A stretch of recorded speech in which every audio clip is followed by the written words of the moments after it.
Why are you doing this? Like, and I think when I go out in the world and someone's complaining about me or mad at me for something, I'm just like, well, why am I doing this? What's your why? Like, why are you going to put yourself through this? You're not going to you could probably make more money in the private sector, less headaches, less scrutiny. Why are you doing it? Well, I think back to on the campaign trail the first time, one of my neighbors, she asked me, once you're downtown, are you going to think of yourself or are you going to think of me? And I think over the past 3.5 years, I think I've proven to my constituents that I've always been willing to stand up for them, and it hasn't always been easy. I think back to my first day on the job, turning down the city council golden pension. Right. That had never been done before. Right. And it was the most financially costly decision that I made, because it's basically makes you a millionaire. I don't get a pension. It's about, surprisingly. Well, many, I don't know if it would frustrate you to learn this. Thousands of city employees get 2 pensions, including the mayor, and several hundred actually get 3 pensions. And I think it just shows how out of touch the city hall has become. Yeah. So when it comes to my record, I think the value that I add for Calgarians is I have a record, I have a voting record that you can actually see how I've operated, what I've done, how I've advocated for my constituents. And it's not just me coming to you in an election year saying all the right things, but you can actually see how I've behaved in the past. And more than that, I think I know enough about how the City Hall bureaucracy works, while having proven that I'm not a slave to it. Right. We have many, many choices this election for the status quo, more of the same. I think the other councillors are basically Nenshi Extra and Nenshi Light. Yeah.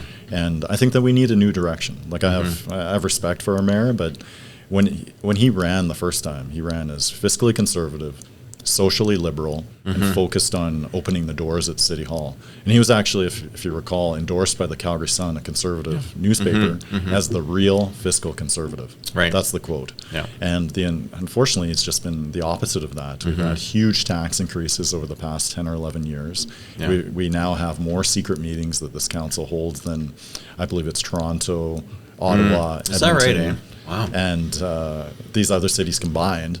And it's particularly egregious, especially at a time like this where we're very vulnerable coming out of the pandemic. And I think Calgarians need to ensure that this council that they elect is leadership they can trust to be able to help rebuild from the pandemic. Absolutely. So in terms of my why, I think it's my duty, it's my responsibility. Again, just in terms of what my family had to go through to make it here.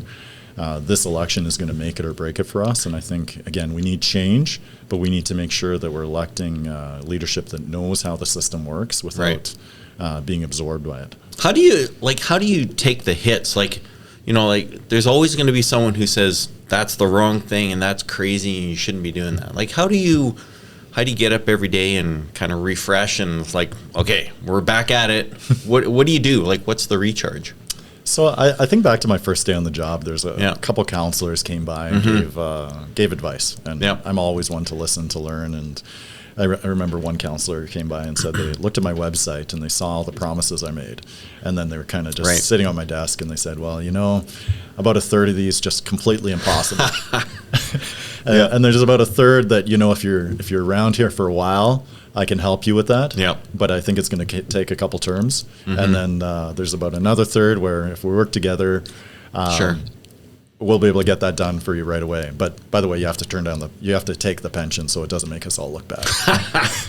Beautiful. But one of the promises I asked, well, what's in the impossible bucket? Yeah. And the response was, well, you promised to do a monthly town hall meeting where you're in front of the audience and you're giving the audience the microphone. Yeah. Do you not know how dangerous that is?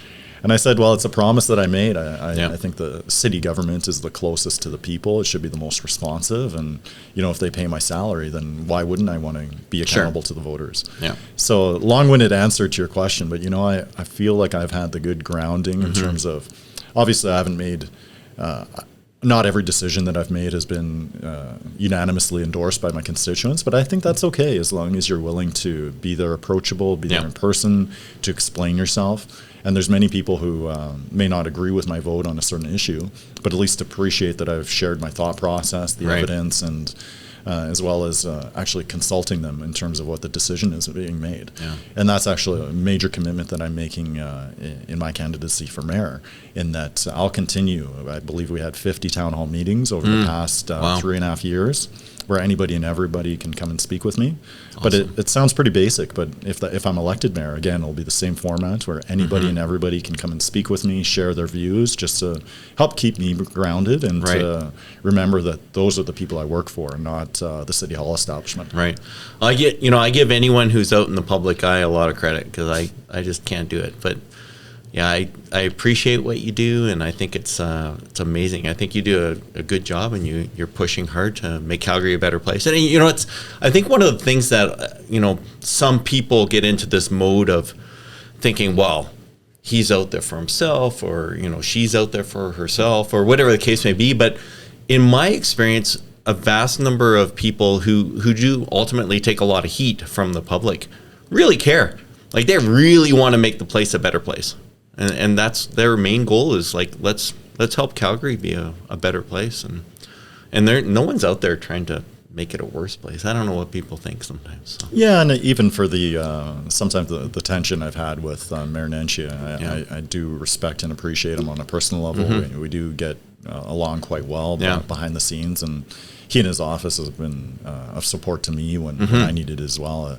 But I do strongly believe that we need to take a different direction. I think that we need new leadership, somebody with energy and really that expertise to be able to get this done for Calgarians. And it's interesting when you think about the mayor being one vote. The council races are very, very important as well. And I think for me, being relatively recently a new council member, I understand a lot of the challenges that my colleagues go through. And I would want to make sure that to the extent possible, that maybe this is a bad thing to say, but I'm never the smartest person in the room.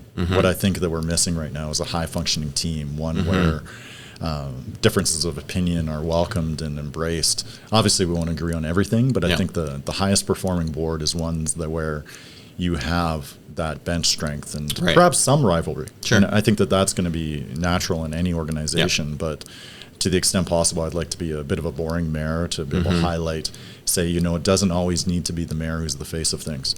I think sometimes, I think other successful mayors have demonstrated that sometimes your success rate increases the less kind of recognition you want to personally receive. I'd agree with that. So for me, having been in the councillor chair, I'd want to make sure that we're cultivating that strength and working well as a team.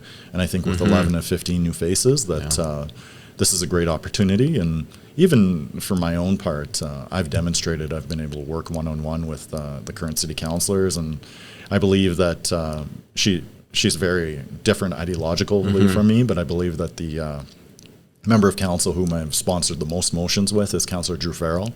So if I can work very closely with her and find that common ground, then I think I can demonstrate that ability as mayor to be able to build and cultivate the team. Yeah, I think the next, as soon as the election's over, it's going to be a fascinating few months with all these new people and trying to figure everything out. It'll be really interesting. But it's a danger, though, and I return back to what I think the issue with Mayor Nenshi is that he was very well-intentioned when he began, but I think without him actually having been in the council role, having experienced the City Hall bureaucracy and the administration, he got a bit absorbed by it, and he wasn't able to really follow through on his promises.